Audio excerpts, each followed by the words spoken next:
Okay, so now let's take populism. Okay, and this cycle.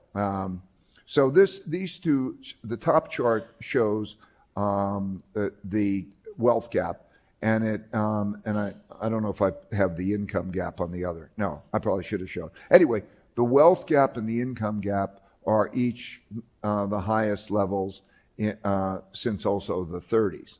And the chart below that is an index that we created of populism, so that what you can see is we have a larger wealth gap and a larger income gap than has existed since the 30s. If I showed you the income gap, the top 0.1% of the population's income is equal about to the bottom 90% combined. So that type of magnitude of gap has not existed since the 30s. Monetary policy is in a somewhat similar position. And as a result, we're seeing this populism, in other words, greater extreme of the left and the right. This is a world index that we put about different populism, but in other words, people are getting more angry at each other and things are getting more extreme. This is reflecting the political polarity that exists. The red represent Republicans in the House and in the Senate, and the blue represents Democrats. This chart goes back to 1900, and it shows both the amount of, in economic measures, the amount of how conservative or liberal they are. And what you can see is that the Republicans are more economically conservative. The Democrats are more economically liberal than they have been in a long time, going back about to 1900. And the chart below that shows voting according to party lines. In other words, are they working things out because they're collaborating and will go across parties?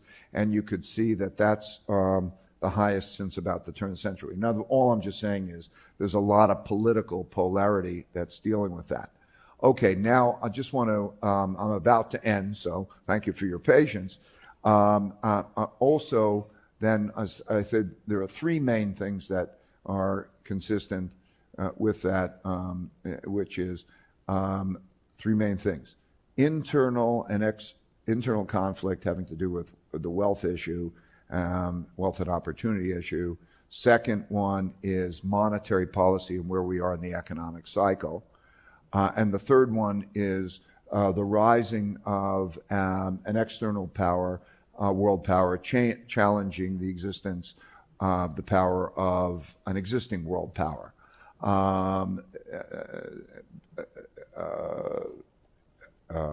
Graham Allison at Harvard wrote a book about the Thucydides trap, the idea of when that happens, there's usually a conflict there's conflict. So that's happened in the last 500 years, 16 times, 12 times there's conflict, and there is a nature of conflict. As a matter of fact, from wars to peaces, period of war and period of peace, a period of war is a fighting for power, and who wins the war.